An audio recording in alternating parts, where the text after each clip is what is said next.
अस्सलामुअलैकुम student. First year botany में हमने चैप्टर नंबर 12 स्टार्ट किया था, न्यूट्रिशन। इसका आज हम लेक्चर नंबर 3 डिस्कस करेंगे। आज जो हम टॉपिक पढ़ेंगे वो है मिनरल न्यूट्रिशन। रिड्यूस सिलेबस में ये टॉपिक कट गया था, तो आज हम जो है वो इस चैप्टर के रिमेनिंग टॉपिक्स को कवर करेंगे।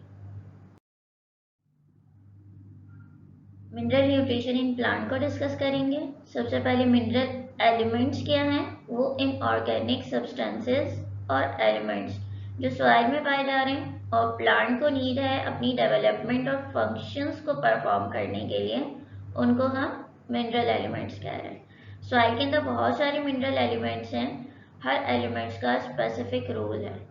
जैसे कि मैग्नीशियम है, मैग्नीशियम का इम्पॉर्टेंट फंक्शन है कि क्लोरोफिल की फॉर्मेशन में हेल्प करता है, जिसकी वजह से प्लांट के लीव्स जो हैं वो ग्रीन नज़र आ रहे हैं। इसी तरह और भी मिनरल एलिमेंट्स हैं, इन तमाम को जो है वो हम डिटेल में डिस्कस करेंगे।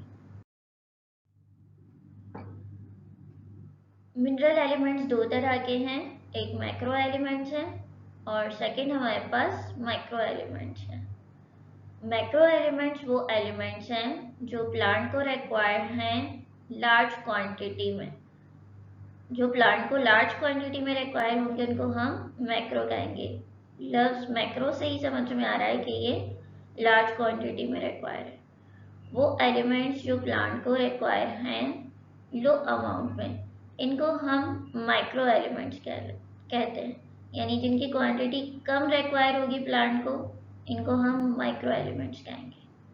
मिनरल एलिमेंट्स में मैक्रो एलिमेंट्स में हमारे पास nitrogen, phosphorus, potassium, calcium, magnesium और सल्फर वगैरह आते हैं।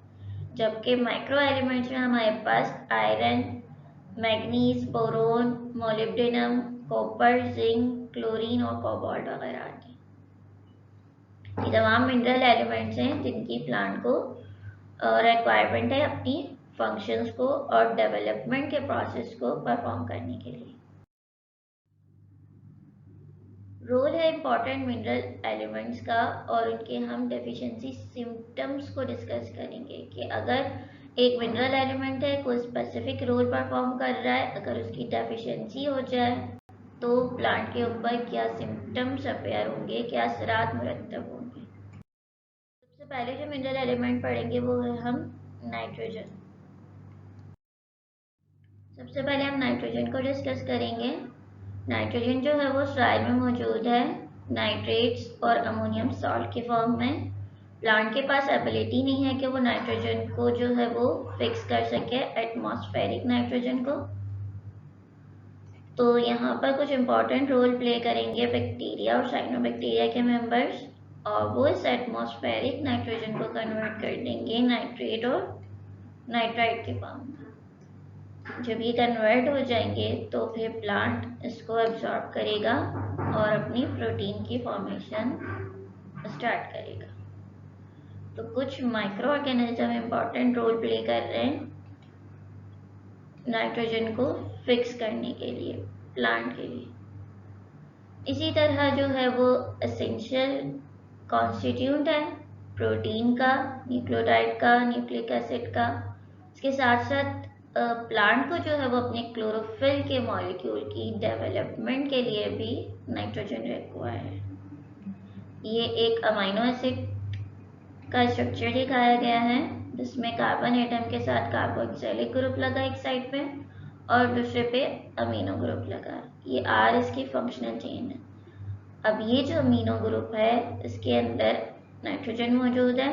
ये नाइट्रोजन नहीं होगा तो अमीनो एसिड नहीं बनेगा, अमीनो एसिड नहीं होगा तो प्रोटीन की फॉर्मेशन नहीं होगी।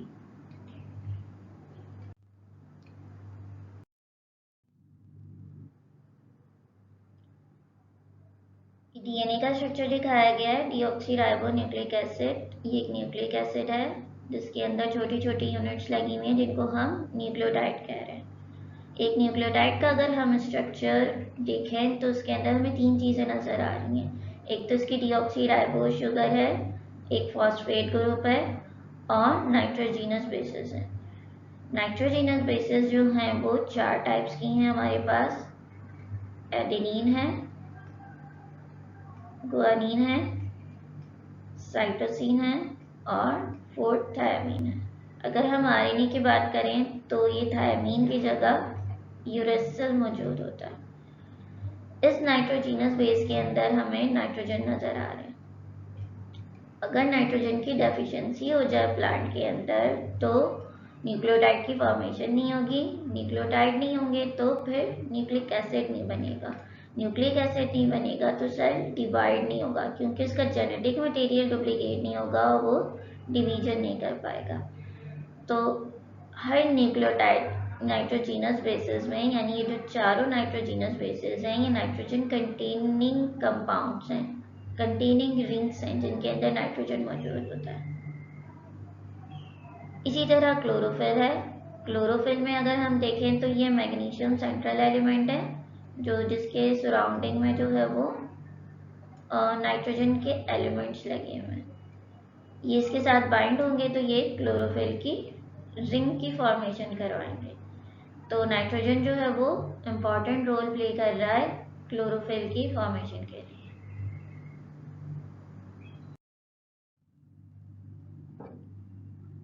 डेफिशिएंसी सिम्टम्स क्या हो जाएंगे भाई, कि जब क्लोरोफिल ही नहीं बन पाएगा तो येलो कलर अपेयर होने लग जाएगा लीव्स के अंदर, क्योंकि क्लोरोफिल की फॉर्मेशन नहीं हो रही, क्लोरोफिल का कंटेंट लॉस हो रहा है, तो लीव्स जो हैं वो येलो कलर के होने लग जाएंगे।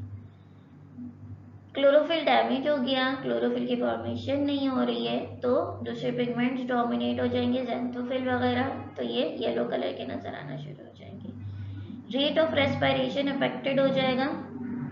क्लोरोप्लास्ट एक क्लोरोफिल है, क्लोरोफिल कैप्चर कर रहा है लाइट को, और लाइट को कैप्चर करके फोटोसिंथेसिस का प्रोसेस परफॉर्म कर रहे हैं। अब फोटोसिंथेसिस में कार्बन डाइऑक्साइड और वाटर कंबाइन होकर शुगर और ऑक्सीजन रिलीज कर रहे हैं, तो ये इसका वेस्ट प्रोडक्ट है, एंड प्रोडक्ट है। अब जब रेस्पिरेशन का प्रोसेस होगा, रेस्पिरेशन में क्या होता है कि ये फूड मटेरियल की ब्रेक डाउन होती है, जिससे हमें एनर्जी हासिल होती है एटीपी की फॉर्म में। तो जब फोटोसिंथेसिस का प्रोसेस नहीं परफॉर्म होगा प्लांट बॉडी के अंदर, तो रेस्पिरेशन का रेट ऑटोमेटिकली डिक्रीज हो जाएगा, क्योंकि जब फूड मटेरियल ही नहीं प्रिपेयर होगा तो उसकी ब्रेक डाउन भी नहीं हो पाएगी। तो ये इम्पॉर्टेंट रोल प्ले कर रहा है, जिससे जो है रेस्पिरेशन का रेट इफेक्टेड हो रहा है, रिड्यूस हो रहा है।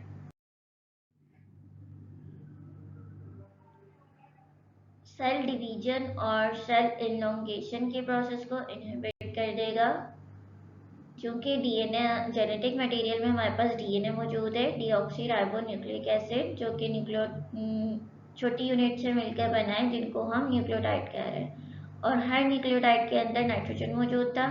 जब नाइट्रोजन की ही डेफिशिएंसी हो जाएगी तो डिवीजन और सेल की इनलार्जमेंट का प्रोसेस इनहिबिट हो जाएगा, यानी सेल इनलोंगेट भी नहीं हो पाएंगे और सेल डिवाइड भी नहीं होंगे।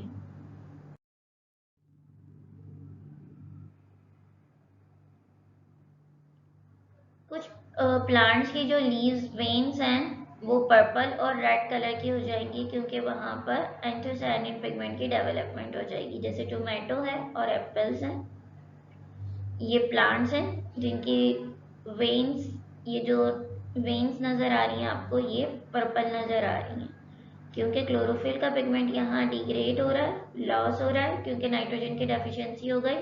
तो इन वेन्स के अंदर एंथोसायनिन का पिगमेंट अपेयर हो रहा है, जिसकी वजह से ये रेड और पर्पलिश नज़र आती हैं।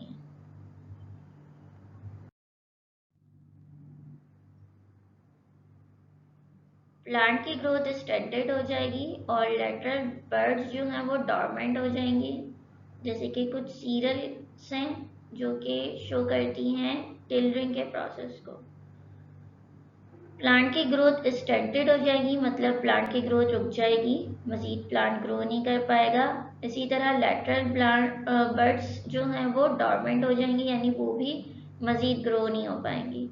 कुछ सीरियल्स हैं जो कि टिलरिंग का प्रोसेस शो कर रहे हैं, यानी कि इनकी मेन स्टेम है, इसकी ग्रोथ भी इनहिबिट हो गई। इसी तरह इनकी जो लेटरल ब्रांचेस निकल रही हैं वो भी अपनी ग्रोथ को इनहिबिट कर रही है, मतलब प्लांट की हाइट नहीं बढ़ेगी, इसकी ग्रोथ जहाँ की वो वहीं रुक जाएगी अगर नाइट्रोजन की डेफिशिएंसी हो जाएगी। जिस तरह यहाँ मेन स्टेम है। अब ये जो लेटरल ब्रांचेस हैं ये भी अपनी ग्रोथ को प्रोमोट नहीं कर रही, क्योंकि ये डॉर्मेंट हो गई, इनएक्टिव हो गई हैं। क्योंकि इनकी प्रोटीन की फॉर्मेशन नहीं हो रही, तो इनकी ग्रोथ इनहिबिट हो चुकी है।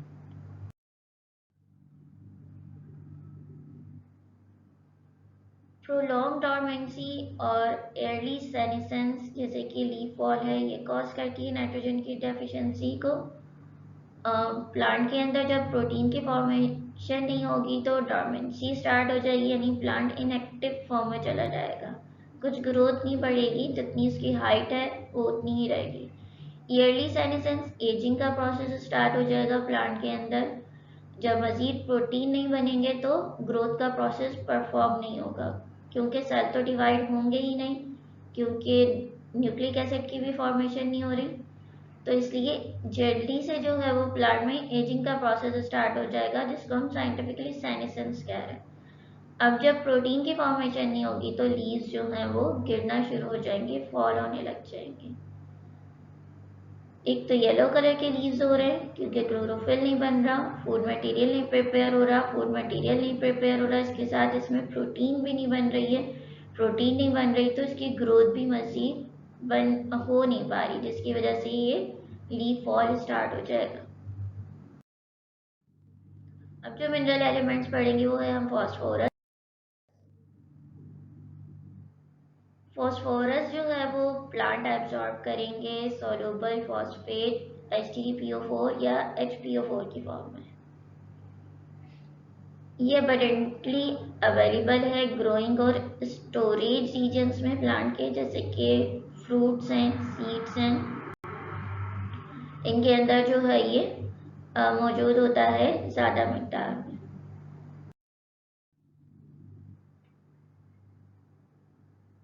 प्रोमोट करेगा हेल्दी रूट ग्रोथ को और फ्रूट राइपनिंग के प्रोसेस को प्रोमोट करेगा। इसके साथ साथ ट्रांसलोकेशन में हेल्प करेगा कार्बोहाइड्रेट की। फ्रूट राइपनिंग, एक तो ग्रोथ, हेल्दी ग्रोथ हो रही है, रूट्स की ग्रोथ प्रोमोट करेगा फॉस्फोरस, क्योंकि फॉस्फोरस भी एक इम्पॉर्टेंट एलिमेंट है न्यूक्लियोटाइड का। न्यूक्लियोटाइड के अंदर भी एक जगह पर जहाँ डीऑक्सीराइबोस शुगर है, डीऑक्सीराइबोस शुगर के साथ यहाँ पर फॉस्फेट ग्रुप लगा होता है। इसी तरह यहाँ नाइट्रोजिनस बेसिस थी जो एडेनिन, गुआनिन, साइटोसिन, थायमिन कोई सी भी हो सकती है।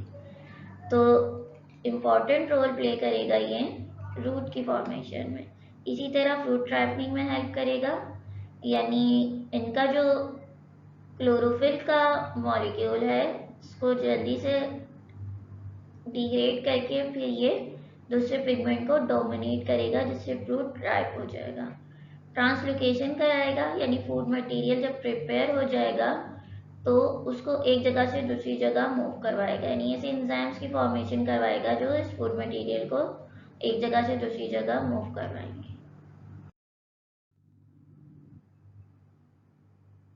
इसी तरह एसेंशियल एलिमेंट्स हैं जो कि इन्वॉल्व हो रहा है फॉर्मेशन में मेम्ब्रेन के, जैसे कि फॉस्फोलिपिड बाइलेयर है, आपने पढ़ा था, न्यूक्लिक एसिड है, कोएंजाइम और ऑर्गेनिक मॉलिक्यूल जैसे कि एटीपी है, और अदर फॉस्फोराइलेटेड प्रोडक्ट्स में जिनमें फॉस्फेट मौजूद है।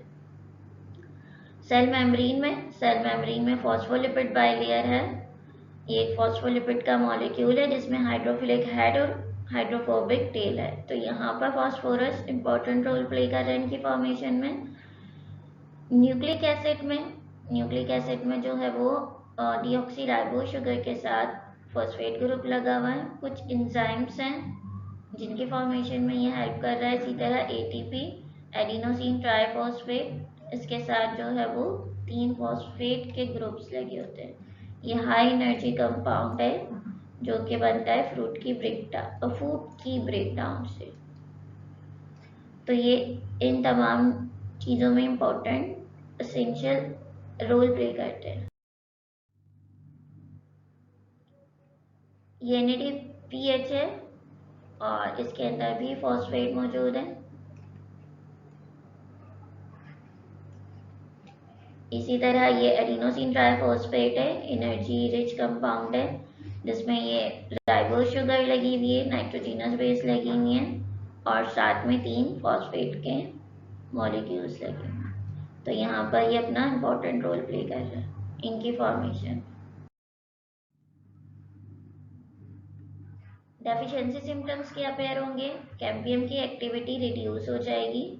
मतलब कैम्बियम कहते हैं, ये एक वास्कुलर बंडल है, यहाँ पर एक लेयर पाई जाएगी सेल्स की और ये कहलाती है कैम्बियम।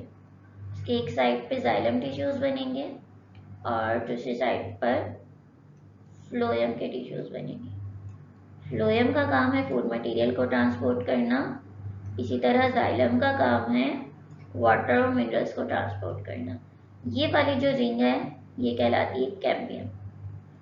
ये कैम्बियम जब डिवाइड होती है तो ये नए टिश्यूज प्रोड्यूस करती है अपर और लोअर साइड पे। यानी इस साइड पे प्रोड्यूस करेगी तो तमाम जाइलम होंगे और इस साइड पे प्रोड्यूस करेगी तो तमाम फ्लोएम होंगे।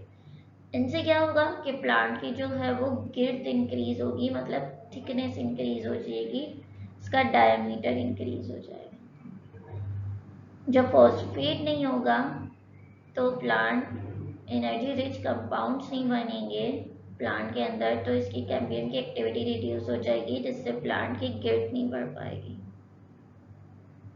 टिल्डरिंग रिड्यूस हो जाएगी, टिल्डरिंग का प्रोसेस हो जाएगा फूड क्रॉप्स, कुछ क्रॉप्स के अंदर, जिनके अंदर जिससे क्या होगा, प्लांट की हाइट नहीं बढ़ पाएगी। यानी मेन स्टेम की ग्रोथ रुक गई, लेटरल ब्रांचेस हो रही हैं, अराइज हो रही हैं, ये भी डोरमेंट है, इनएक्टिव फॉर्म में। ग्रोथ रिटार्ड हो जाएगी, रुक जाएगी, नेक्रोटिक पैचेस डेवलप हो जाएंगे लीव्स पे, पेटियोल पे और फ्रूट पे। ये फ्रूट है जिसके ऊपर ये कुछ नेक्रोटिक डेथ स्पॉट्स नज़र आ रहे हैं, पैचेस नज़र आ रहे हैं, उनको हम नेक्रोटिक पैचेस कहते हैं। इसी तरह ये लीव्स हैं, लीव के ऊपर भी ये सेल डैमेज हो रहे हैं यहाँ, और इस तरह के ब्राउन कलर के पैचेस डेवलप हो रहे हैं जो नेक्रोटिक पैचेस कहलाएंगे।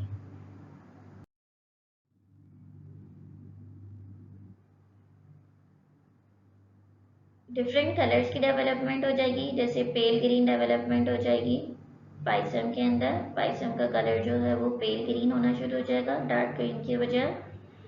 एक्युमुलेशन हो जाएगी कार्बोहाइड्रेट की, यानी एक बार जब फूड मटेरियल प्रिपेयर हो गया तो ऐसे कोई एंजाइम्स नहीं है जो उसे एक पार्ट से दूसरे पार्ट्स में ट्रांसफ़र कर सके। जैसे इस लीफ के अंदर ये फूड मटेरियल प्रिपेयर हो गया तो अब वो एंजाइम्स की डेफिशिएंसी हो जाएगी जो इसको ट्रांसलोकेट करने में हेल्प करेंगे इस जगह से इधर आने में, इसकी पॉट में आने में या दूसरे पार्ट्स में जाने में। तो ये जो फूड मटेरियल है कार्बोहाइड्रेट है, ये एक ही पार्ट के अंदर जमा होना शुरू हो जाएगा। थिकनिंग हो जाएगी ट्रैकियल सेल्स की और रिड्यूस हो जाएंगी फ्लोएम की डिफ्रेंसिएशन जो है वो इनकम्प्लीट हो जाएगी। ये प्लांट की प्राइमरी ग्रोथ को दिखाया गया है। प्राइमरी ग्रोथ में क्या है, ये जाइलम के टिश्यूज हैं, इसी तरह ये फ्लोएम है। ये इसका क्रॉस सेक्शन इस तरह दिखाया गया है कि ये वाला पार्ट यहाँ दिखाया गया है और इसका ग्रीन वाला पार्ट यहाँ शो किया गया है, और ये जो येलो वाला पार्ट है ये इसकी कैम्बियम का है। अब जब प्राइमरी ग्रोथ होती है तो वेस्कुलर बंडल इस फॉर्म में आपको नज़र आता है, यानी जाइलम टिश्यूज इनर साइड पे होंगे और सेंटर में कैम्बियम होगी और आउटर साइड पे फ्लोएम होगी। इसी तरह जो है वो जब सेकेंडरी ग्रोथ होगी इंटरवेसिकुलर कैम्बियम, ये याद करने की आपको ज़रूरत नहीं है, सिर्फ समझाने के लिए। इसी तरह जब सेकेंडरी ग्रोथ होगी तो ये जो वेस्कुलर बंडल है ये डिवाइड होगा, यहाँ जाइलम था, यहाँ फ्लोएम था और सेंटर में कैम्बियम थी। कैम्बियम अब जो है वो रेडियली डिवाइड होगी, इस तरह डिवाइड होगी। अब नए जाइलम यहाँ प्रोड्यूस करेगी और नए फ्लोएम यहाँ। अब यहाँ जो है वो नए जाइलम प्रोड्यूस हो रहे हैं और यहाँ जो है वो नए फ्लोएम प्रोड्यूस हो रहे हैं, जिससे क्या हो रहा है कि इसकी थिकनिंग इंक्रीज हो रही है प्लांट की।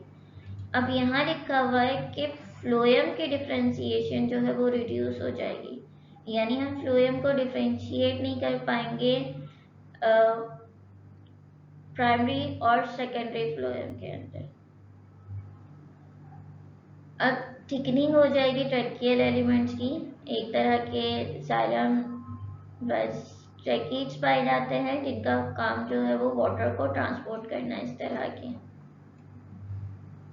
ये इस तरह दूसरे एलिमेंट से कनेक्ट होते हैं।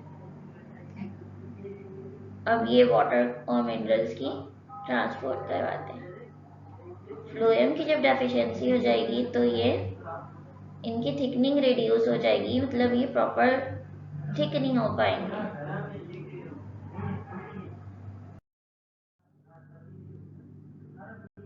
पोटेशियम है थर्ड एलिमेंट हमारे पास।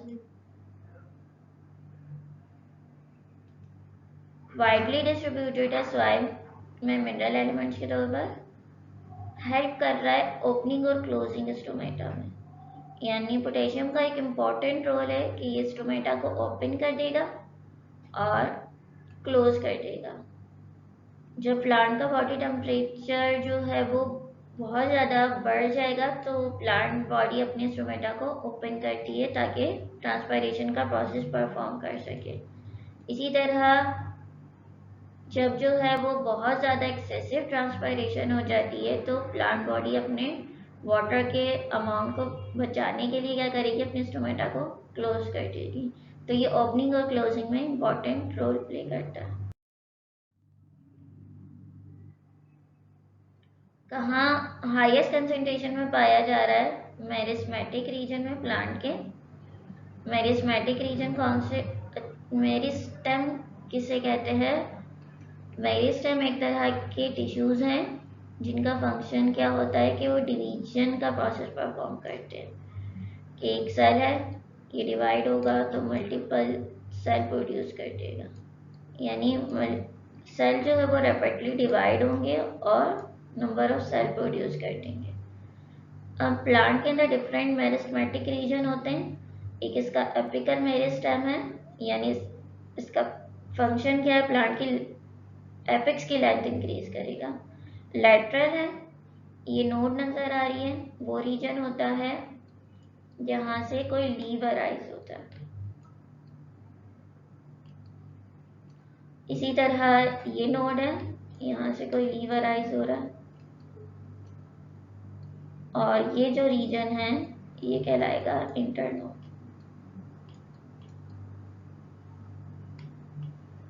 तो ये नोड और इंटरनोड के रीजन में पाए जाएंगे, वो कहलाती हैं इंटरकैलरी मेरिस्टेम।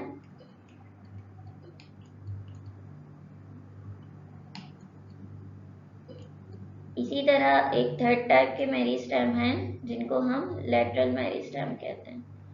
ये कहाँ पाए जाएंगे, ये वेस्कुलर बंडल्स में पाए जाएंगे, यानी जाइलम और फ्लोएम। तो एपिकल मेरिस्टेम का फंक्शन क्या था कि ये लेंथ को इंक्रीज कर रहा है। लेंथ कौन सी हो सकती है, एपेक्स की, शूट के एपेक्स की भी, इसी तरह रूट के एपेक्स की भी, यानी लेंथ इंक्रीज करवाएगा। ये लीफ के एरिया को इंक्रीज करेगा, नोड और इंटरनोड के रीजन में पाए जाएंगे। ये लेटरल वेस्कुलर बंडल की फॉर्मेशन में पाया जाएगा। तो हाईएस्ट कंसेंट्रेशन में पोटेशियम पाए जाते हैं मेरिस्मेटिक रीजन में प्लांट्स के। इन्वॉल्व हो रहा है, एक्टिवेट कर रहा है कुछ ऐसे इंजाइम्स को जो फॉर्मेशन कर रहे हैं पेप्टाइड बॉन्ड्स की और कार्बोहाइड्रेट के मेटाबॉलिज्म की। यानी प्रोटीन्स के दरमियान जो बॉन्ड बनाएगा पेप्टाइड बॉन्ड बना देगा, और कार्बोहाइड्रेट के मेटाबॉलिज्म में कुछ इंजाइम्स की फॉर्मेशन करवाएंगे, उनको एक्टिवेट करवा देंगे।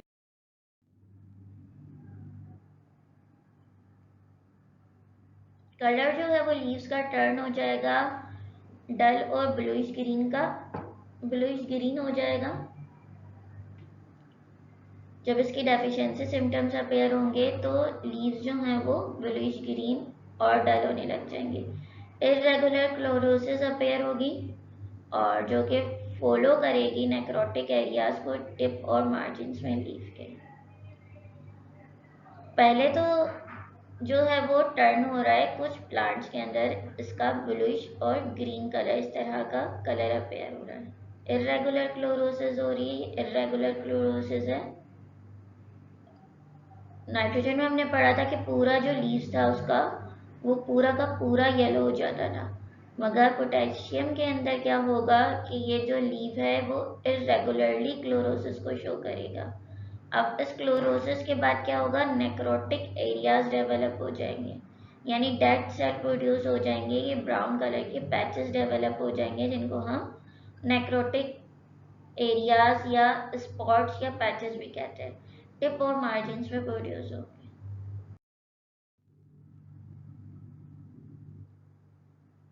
प्लांट की ग्रोथ स्टंटेड हो जाएगी, रुक जाएगी, और शॉर्टनिंग हो जाएगा इंटरनोड का रीजन, और रिड्यूस कर देगा ग्रेन की प्रोडक्शन को। इसी तरह ब्रॉड लेमिना है, ब्रॉड लीव्स का, वो कर्ल होने लग जाएगा बैकवर्ड अंडर सरफेस पे, और रोल होने लग जाएगा फॉरवर्ड अपर सरफेस पे। कुछ का लेमिना जो है ये नॉर्मल है, कुछ का लेमिना जो है वो अपर साइड की तरफ फोल्ड होने लग जाएगा, और कुछ का लेमिना जो है वो बैकवर्ड साइड पे फोल्ड होने लग जाएगा। रिड्यूस कर देगा, शॉर्टनिंग कर देगा इंटरनोड का रीजन, जैसे कि यहाँ दिखाया गया है कि ये जो है ये इसका इंटरनोड का रीजन है, ये शॉर्ट हो रहा है, यानी इस प्लांट के अंदर पोटेशियम की डेफिशिएंसी। यहाँ देखें तो ये एरिया इसका बड़ा है, तो इंटरनोड का रीजन जो है वो शॉर्ट हो जाए। इंटरनोड का रीजन वो है जो दो नोड्स के दरमियान में पाया जा रहा है। इसी तरह रिड्यूस कर देगा ग्रेन की फॉर्मेशन को, ग्रेन की फॉर्मेशन भी इफेक्टेड हो जाएगी पोटेशियम की डेफिशिएंसी से। लास्ट मैग्नीशियम है हमारे पास। मैग्नीशियम प्रेजेंट है सॉइल में, वाटर सोल्यूबल फॉर्म में, एक्सचेंजेबल में है, और फिक्स फॉर्म में, डिफरेंट फॉर्म्स में प्रेजेंट होगा ये। कार्बोनेट के फॉर्म में है जो कि सिमिलर है कैल्शियम के फॉर्म में, और हेल्प करे या एक्सचेंजेबल फॉर्म में, यानी ये जो है वो कैल्शियम कार्बोनेट से कैल्शियम की फॉर्म में भी कन्वर्ट हो सकता है, या मैग्नीशियम कार्बोनेट डिफरेंट फॉर्म्स में अपनी चेंज कर सकता है। इम्पॉर्टेंट कॉन्स्टिट्यूट है क्लोरोफिल का, और एसेंशियल है फॉर्मेशन के लिए ग्रीन पिगमेंट, यानी जो मेन एलिमेंट है क्लोरोफिल के फॉर्मेशन का वो मैग्नीशियम है, जो कि कंबाइन होगा चार नाइट्रोजन के एलिमेंट से, और वो पूरी एक रिंग की फॉर्मेशन करवा देंगे।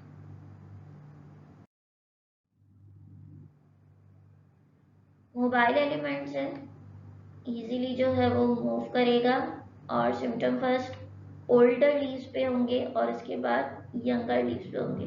ये जितने भी एलिमेंट्स पढ़े तमाम के तमाम मोबाइल एलिमेंट्स हैं, यानी डेफिशिएंसी सिम्टम्स जब भी अपेयर होंगे तो सबसे पहले उनकी ओल्डर लीव्स पे अपेयर होंगे, यानी उन लीव्स पे जो पहले अराइज हुई थी, इसके बाद यंगर लीव्स पे डेवलप होंगे, यानी सिम्टम्स जो हैं वो यहाँ से अपेयर होने लग जाएंगे ओल्डर लीव से, और प्रोग्रेस करते करते ये अपर साइड पे आ जाएंगे। एसेंशियल एलिमेंट्स है फैट के सिंथेसिस में, कार्बोहाइड्रेट में और फॉस्फेट में, कार्बोहाइड्रेट और फॉस्फोरस की फॉर्मेशन, इनके मेटाबॉलिज्म के अंदर जो है ये इम्पोर्टेंट रोल प्ले करेगा। डेफिशिएंसी सिम्टम्स क्या है, इंटरवीनल क्लोरोसिस अकर हो जाएगी। एक तो क्लोरोसिस वो थी कि जिसमें पूरा लीफ जो है वो येलो हो रहा था, जो नाइट्रोजन में हमने देखी थी। दूसरी इरेगुलर क्लोरोसिस थी। अब यहाँ जो क्लोरोसिस हो रही है वो वेन्स के रीजन के दरमियान में हो रही है, जैसे इस पिक्चर में प्रॉपर दिखाया गया है कि ये वेन्स है और इनके दरमियान का जो एरिया है ये येलो हो रहा है। तो ये जो येलो कलर हो रहा है, वेन्स के दरमियान का रीजन येलो हो रहा है, इसको हम इंटरवीनल क्लोरोसिस कहते हैं। जैसे स्लीप में भी दिखाया गया है कि ये वेन्स, ये दूसरी वेन और बीच का रीजन येलो होने लग गया, तो ये इंटरवीनल क्लोरोसिस है। लीव्स डेवलप करेगी नेक्रोटिक स्पॉट्स को, यानी एक बार जब क्लोरोसिस अपेयर होगा इंटरवीनल क्लोरोसिस, तो उसके बाद ये ब्राउन पैचेस डेवलप होने लग जाएंगे।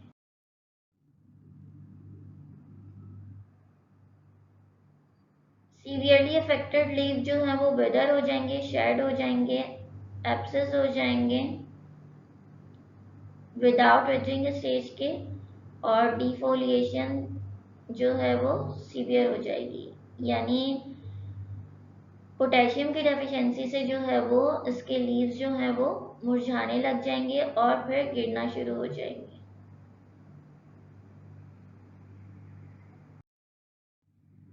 यहाँ तक जो है वो हमारा मिनरल एलिमेंट्स का टॉपिक जो है वो कंप्लीट हो गया है।